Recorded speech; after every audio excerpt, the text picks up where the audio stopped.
my name is Abby. It's so lovely to virtually meet you all. So yes, I'm the public speaking coach here at W&T, and I absolutely loved teaching all the really talented kids in this program. I just thought I'd tell you a little bit about myself and how I got into public speaking. So when I was in year 5, my parents forced me to do public speaking, if I'm being honest, as I was very, very scared and nervous with speaking in public to strangers. And so my parents thought it was a really good idea to enter me when I was young. And in public speaking, I signed up to just doing public speaking class at my school, and I also did debating in tangent with that. And through public speaking, I became really confident in my ideas and in the way I spoke, and that led me to have a lot more opportunities in high school. I was able to become my vice captain of my school. I was able to get a job really easily out of high school, and also improve my studies and be a better communicator with my peers. All of this I will go into later on. So the first thing I'd like to start, so I'm just going to put a timer on so I don't speak for too long because I speak too much. So first thing, what is public speaking? So public speaking is the act of giving a speech to an audience. That's the most simple of its terms. And within the W&T program, we focus on developing students to both speak with and without a speech. I think one of the benefits of learning how to do public speaking at such a young age, from where your kids are now, from age probably 10 to 15 or even earlier, is because it makes public speaking a natural skill. A lot of the time when people start public speaking, when they're in the age group of 13 to 15, that's when children start to really fear public speaking and they can't do it naturally. When I mean doing it naturally, I mean doing it with ease, not having to think about it, and to be able to just get up on the spot to speak to a big group or a small group with confidence. This is a key skill that I think is really imperative to succeeding in life. So within my classes and within the W&T program, what we do is we go through different types of public speaking, which helps them improve in some key areas. So for example, in my class, the first thing I will do is I will teach the students how to write a speech. What we do at W&T, we teach the students a strict structure, which goes through a peel/prep method, which I will go into later in the sessions. And with this, the students are taught a very easy structure, which they can write any type of speech, whether it's persuasive, whether it's informative, with ease. This is something that is taught throughout all levels and is something that I still use to this day.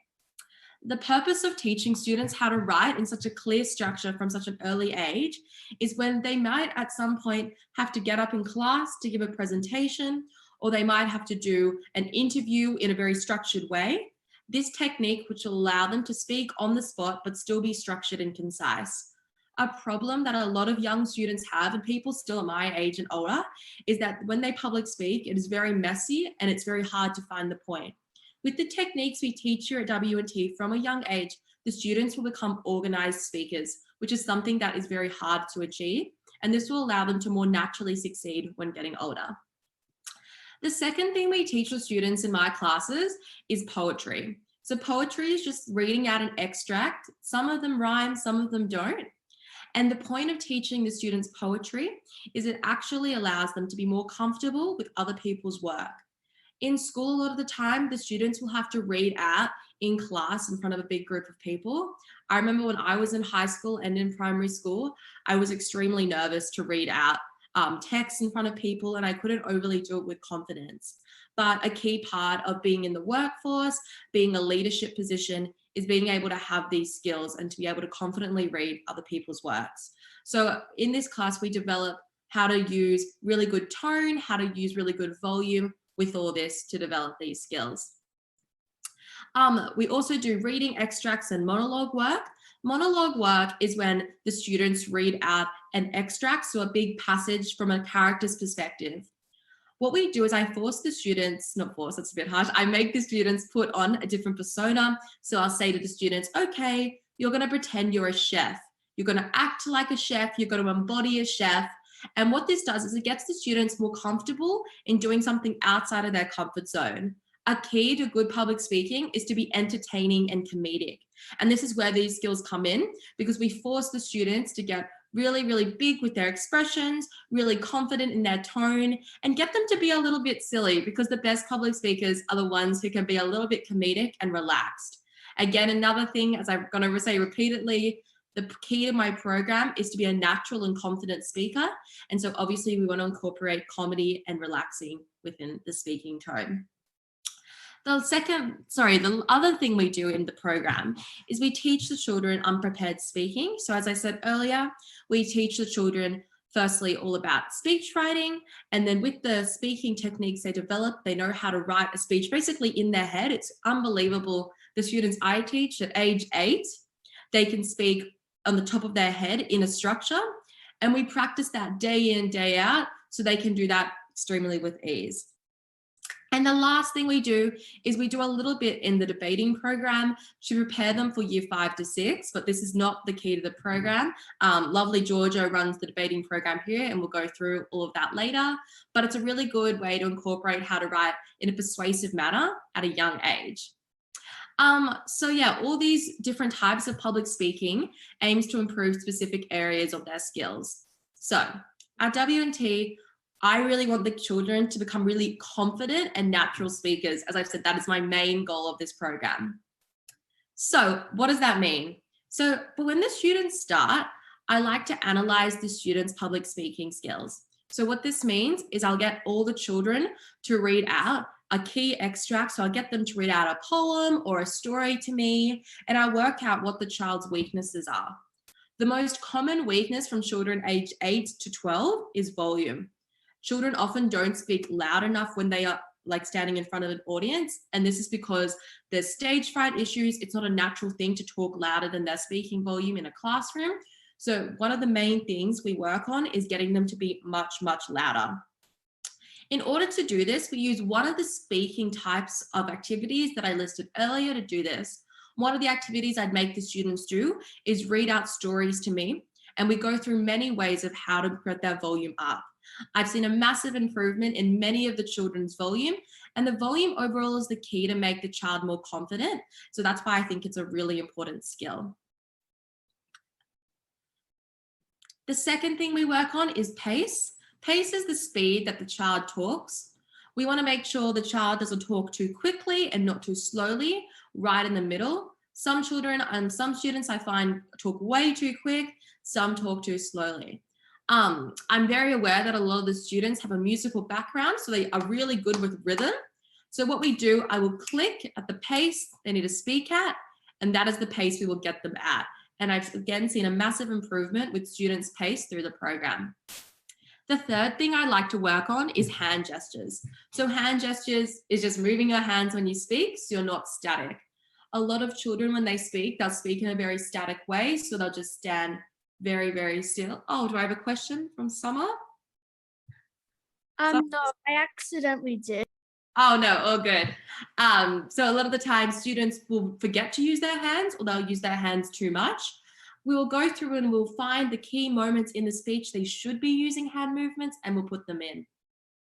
Another thing students struggle with, especially in young age, is intonation. Intonation is the pitch of the voice, so it's making sure you don't just speak like this in a very one-pitch voice. We actually get the students to speak in multiple pitches so that they don't become boring to listen to. And this will become their natural speaking tone when they are speaking to an audience. We incorporate some suggestions. So I'll say to some students, when you're saying something that's more exciting, you make your voice go up to make the audience aware of that.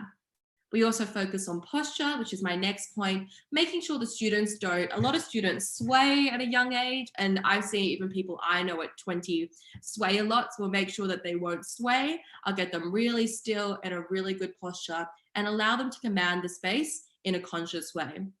Eye contact is another thing we will focus on, ensuring that they have really good memorization skills, which allows them eye contact, and I'll go through that later. And the last thing that they will get to do in the program is articulation. Articulation is the pronunciation of words, making sure that they have really, really clear pronunciation of words so it's easy for the audience to follow. We do a lot of tongue twister activities in my class. We go through a lot of readings, and I'll pick out exactly what is not good enough, and we'll improve on that based on the child's ability.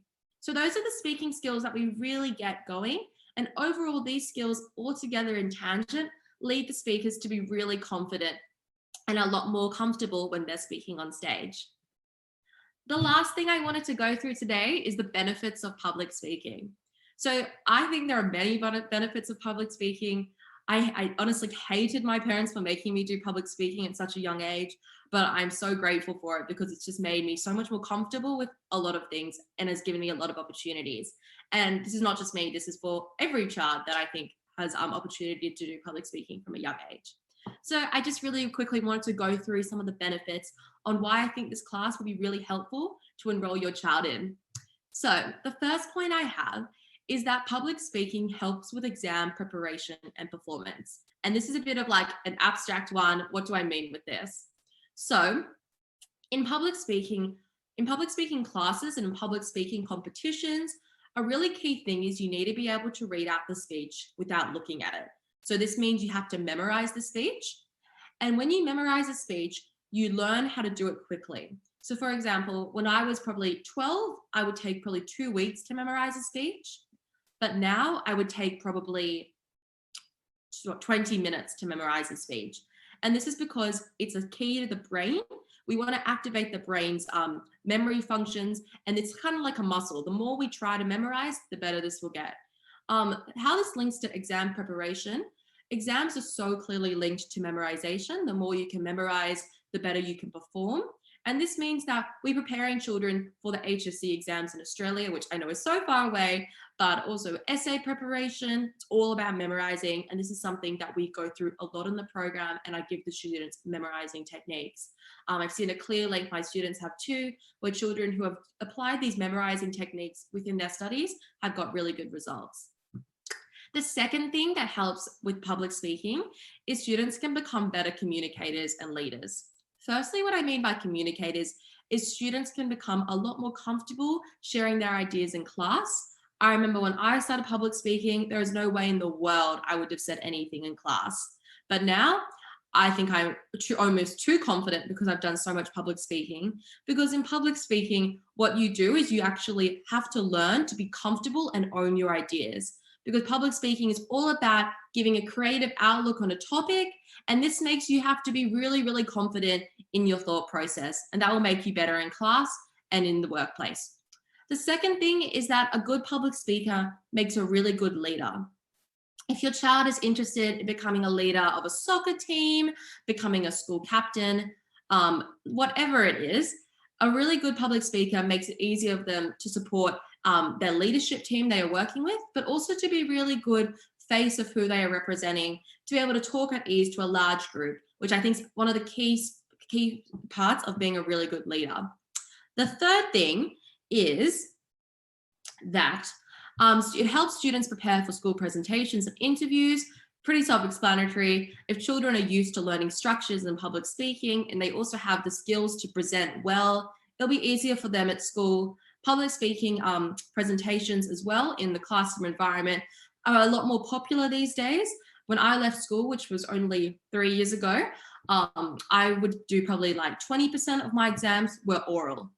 Another thing is that when you're interviewing, public speaking really helps. In my class, we go through how to answer a question really well and how to do this with ease, which makes it easier for students to get a job if they're more comfortable with their speaking. Fourthly, help students become more confident in their ideas and their opinions. I went through this earlier. As public speaking is all about your own point of view, and this, if students learn to own their own point of view from a young age, they will have a lot more ease going through school. Because I know so many people who've never had the opportunity to be a public speaker and therefore will doubt their ideas and then won't put them on a public forum. But in public speaking, as we do this so much in class, just randomly, I say to the students, tell me your opinion on this, write a speech using the structure. They're almost too comfortable sharing whatever in class. Number 5, public speaking helps you be more confident with meeting new people.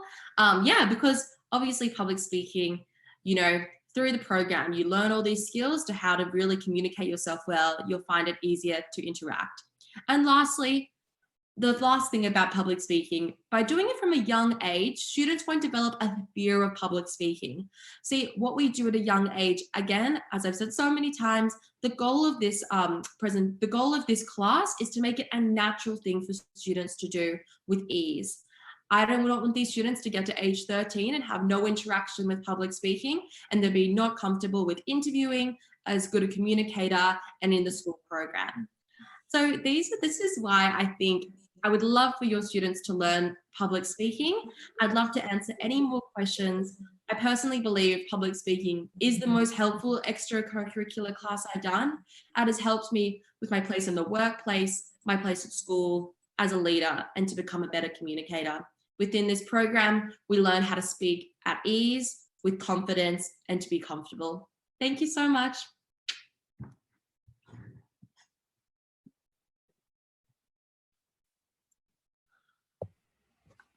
Fantastic. Thank you so much, Abby.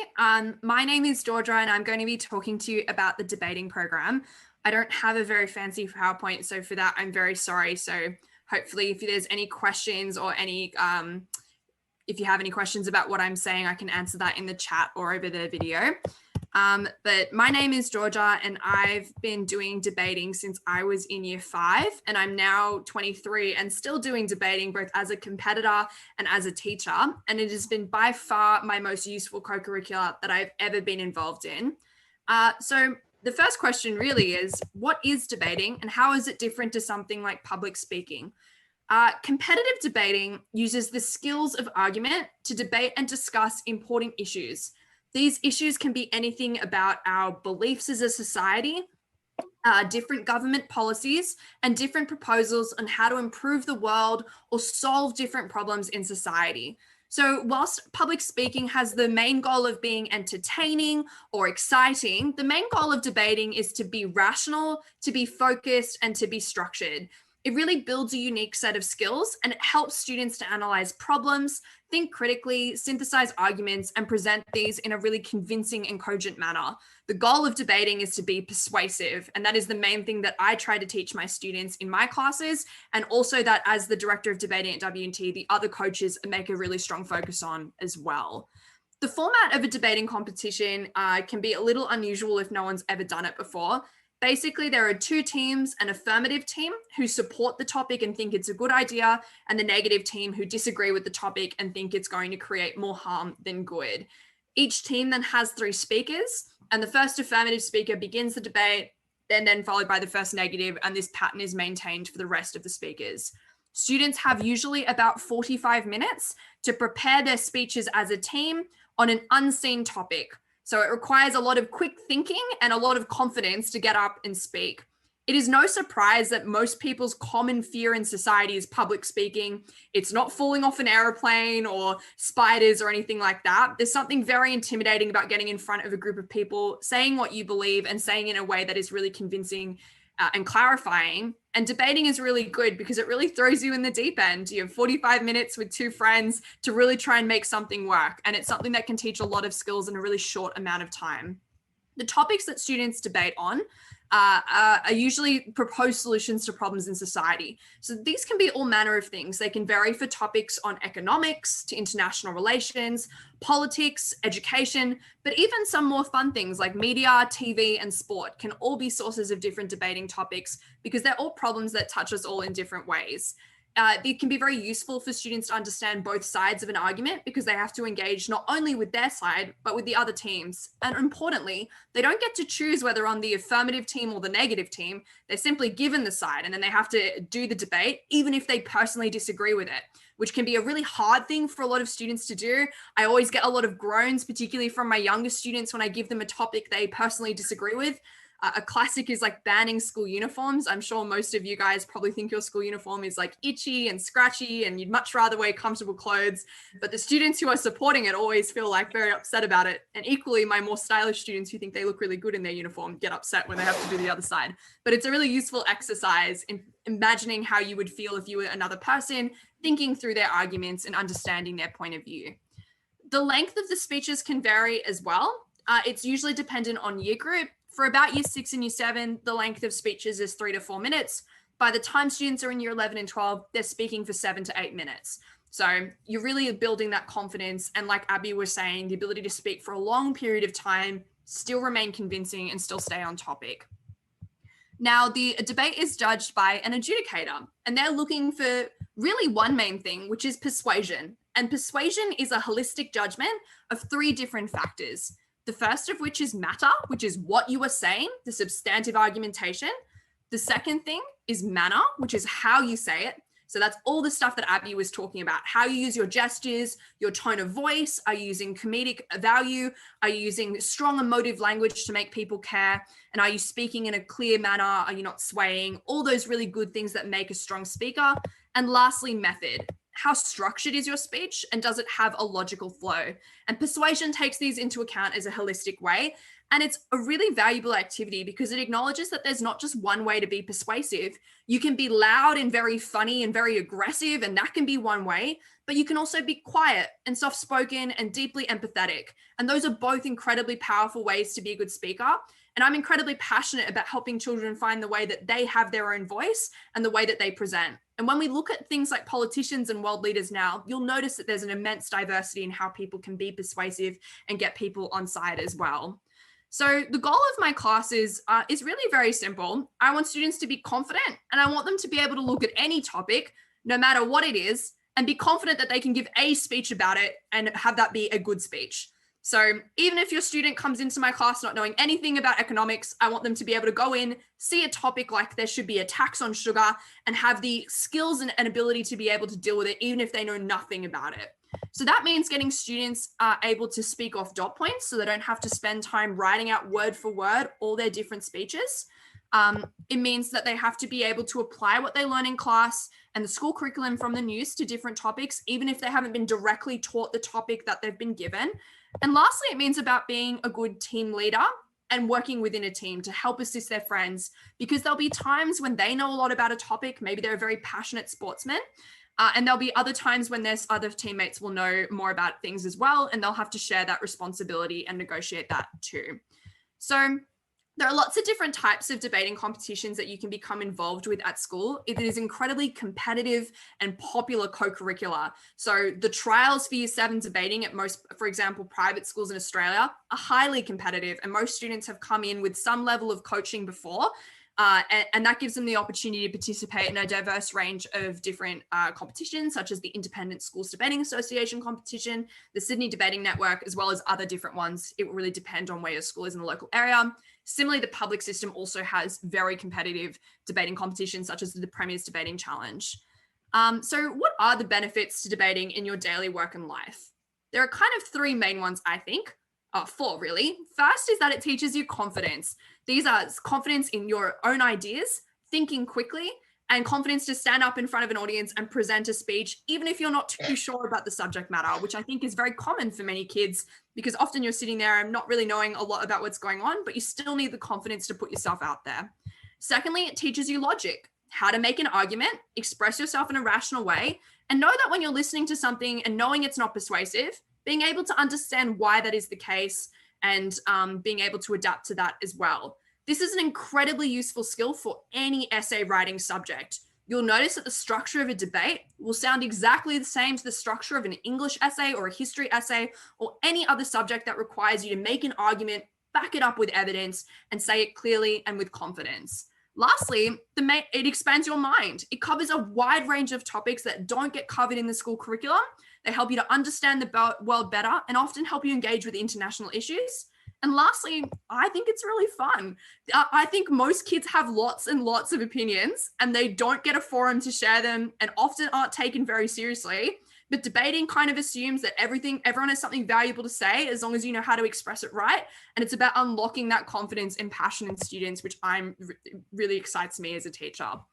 So very quickly, so we can get on to our Q&A, how has debating benefited me? I think debating has given me lots and lots of transferable skills that assisted me with my English marks and my other essay-based subjects while I was at school. And it also helped me in building a resume and CV. I was very lucky to receive early entry from 2 universities. So I received early entry at Macquarie University, where I went and studied law. And that was, you had to be able to put down in your application when were times that you've engaged with international issues and shown leadership, and debating unlocks lots of that ability for you and gives you many opportunities to do that. And secondly, I also got early entry at UNSW for law as well, due to their elite performers program, because there is an opportunity if you are particularly advanced in your debating to compete at a state level or national level, which will be very useful for those sort of programs as well. Debating has seen me travel all over the world at university. I've been incredibly lucky to go to places like Europe, Macau, Malaysia, and compete, but also to teach. And it's helped me unlock my passion for law, because those subjects match very nicely with the ability to argue and express yourself clearly, and were a decisive factor in helping me get interviews and helping me perform well in job interviews as well. So I very much credit my current role as a legal graduate at Ashurst to my debating CV, and it helped me excel in that competitive interview process that relies on you being able to think on your feet as well. So I think debating is a great co-curricular for anybody that wants to think quickly, clearly, and speak intelligently. And I would be happy to help anybody who's in my class or in many of the other incredibly talented coaches' class unlock that too. I might throw back over to Catherine for the Q&A. Sorry, I could see the chat and I presume that was for Abby, because no, I'm not Chinese, so. But I appreciate the questions. If there's any other questions you want me to answer, happy to as well.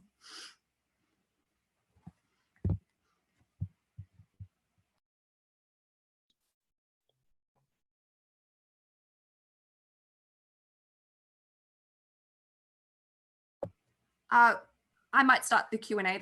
Does anybody have any questions for me or Abby about public speaking or debating? Oh, great. So we got one from Summer that says, are there any books on debating? I'm not personally aware of any books on debating, particularly for a student level. I think it can be a little challenging to learn debating from books in particular as well, because given it's such a, an oral focus, you really need to be able to present. But I think that's a really good question. I think there was another question, which is which grade should you start public speaking and which year should you learn debating? Georgia, do you want me to answer this or you? Yeah, go for it. So I would say really you can start debating and public speaking from any age. I would personally recommend you start like a public speaking course, probably around year 2 to year 5, because this will prep you for the oral skills. Year 5. Sorry, I think there was someone which is there, that you'll need in debating later. So debating starts normally in the school system year 5. So Georgia could difference with this, but it's probably good to maybe get a head start in debating like year 3, year 4, Georgia, would you say? Yeah, so you could definitely start public speaking a little younger than debating, just because debating relies so much on speaking off the top of your head and being able to understand kind of like world concepts. So I would recommend probably starting a little bit later. So year 4, year 5 is a perfect age to start, considering the school comp starts in year 5. Yeah, I completely agree with Georgia. And also you can do them both together. So I had many students who take both public speaking and both debating, and I've seen that they've actually become better debaters through my programs and vice versa. They've become better writers and better persuasive speakers. So it's kind of like goes back and forth like tennis. So I'd recommend doing both. What's the difference between public speaking and debating? Great question. Debating is more analytical. You're arguing a point and being like quite direct about it. That's probably the main difference I would see. Where do you see the main difference, Abby, for public speaking? I would say public speaking is more about your own point of view. So debating, you get given a topic and you have to like argue something even if you don't believe in it. But public speaking is about also developing a speech over a long period of time. Debating, you normally only do the speech like for an hour and then do it. So it's a lot more of a thought out thing. And it's also a bit more dramatic. So students can really show their personality a bit more, but debating is more persuasive and you've got that topic in mind always. I just got a question. I've got 2 questions. I think Georgia can answer one. So I've got how to practice public speaking for a year 1 kid from now on. I recommend some really easy things to do at home. My brother, for example, was very, very shy as a child, like did not speak for ages. And now he's like, he talks a bit too much. George is actually his debating coach. But yeah, so what they made him do is every night I would recommend just reading out like their book. So instead of reading their book in their head, like in their bedroom, get them to stand up, read the book out loud, get them to keep reading it and giving them tips. So louder, slower, more emphasis on certain words. Just that is such an easy thing you can do. Another thing I used to do as a child is my parents would make I would pick out a random topic from a bowl and have to do a minute speech on that. And that just gets public speaking to be an effortless, casual thing. So those are two things I'd recommend. Yeah, for debating for kids who are really young, the main thing is to open their mind to different ethical questions, because even if kids like that young aren't thinking about things like taxes and environmental policy and all this sort of stuff, they do have really strong intuitions on things like justice and fairness, which are foundational principles of debating. So I would recommend engaging your kids in active discussions about things that affect them. So for example, if your kid is really passionate about animals, inviting them to think about different questions about why do we treat some animals differently to others, and getting them to back up their opinions with reasons, and really encouraging them to research different issues. So there are lots of really good podcasts that you can listen to with your kid, such as Short and Curly, which is run by the ABC, that runs ethical questions for things like kids. The other thing I would recommend doing is getting your kids in the habit of reading child-appropriate news, because all the debating topics are going to come from the news. So if you can get them reading like the ABC Kids News or whatever your equivalent is wherever you are, those are going to be really good foundational research skills, but also invites them to have questions about things that are going on in the world, which is going to set them up really well for debating. And you can, of course, use all the stuff that Abby said for public speaking, because the manner component of debating is very, very, like, there's a lot of crossover between that. So speaking off the top of your head and things like that as well. Yeah, awesome. So I just see there's a bunch of questions here. 4 or 5 is yeah, so I've seen a question here about how do I talk slower. A really easy way to do this, I mentioned this earlier, is if you get a metronome on your phone, which will go like this, and just making sure you're speaking in the rhythm of the metronome. Make it really slow. At first, go as slow as you possibly can, because often when we're nervous, we go really, really fast when we talk. So just try go really slow at first, almost as if it's annoying, because then you know you can always speed it up and you can work on speeding it up later. So take it way back first. That'll be my tip. Yeah, what I used to do, which is I think a little less sophisticated, was just write slow down in capital letters on the top of my palm cards and highlight them. So, you know, depends what kind of context you're speaking in and what works for you. Yeah, BTN is great. Sorry, I can just see that pop up in the chat. BTN's a great one, and I would invite your kids to do the reflection questions and ask questions with their teacher and with you about it as well. It's really great you're watching BTN at school, Alicia. I think that's awesome. There's been a few questions about how to just become more confident. I think Georgia should talk on this too, but from a public speaking perspective, it will make you a lot more confident, because I will basically make you get up in class and you have to speak for like 5 minutes without a prepared speech. I remember there's this girl that I teach, have taught for 1.5 years now. At first, she could not speak for 1 minute with a speech, but now she can speak. She's recently spoken for 11 minutes without a speech with ease. So it's just really is something you have to practice, and you've got to keep going. And I'll let Georgia talk about how in debating it really helps you get more confident. Yeah, it's really practice, because if you're always so scared of getting up to do it and you never do it, you're just going to reinforce the fact that this is a really scary and hard thing to do. So the really good thing about public speaking or debating classes is it gives you an opportunity to practice getting up in front of a smaller group of people that you trust and that are your friends, and with a teacher that isn't like when you're doing your English assessment or trying out for the debating team. So I would encourage you to get those little smaller environments where you can feel free to make mistakes and there's much less pressure on it, and you get direct feedback, because that's going to help with your confidence a lot more as well. Yeah, no, exactly. It's what Georgia said as well. Here at W&T, our classes are quite small. So most classes have ranged from like 2 to 5, which is really good, because we provide a really safe and comfortable space for students to learn how to public speak without the pressure of it being too much. I know a lot of my kids, when they've tried out for the debating team this year, they're like, oh my gosh, it was so easy, because we do it every week. It's just literally, if it comes to a repetitive task, that confidence will be there. Also, yeah, I've seen a comment about making friends, and yeah, this will help you too, because when you're speaking so much and so casually, you know, it will translate into how you can speak to others as well. Maybe one more question, and actually no, we're going to split off into the workshops. Is that right? I might throw over to Catherine, because I'm not sure how we're dividing them up. Hi everybody. So we will put everybody in Abby and Georgia's workshop. So I will guide you guys to the breakout room now. Thank you.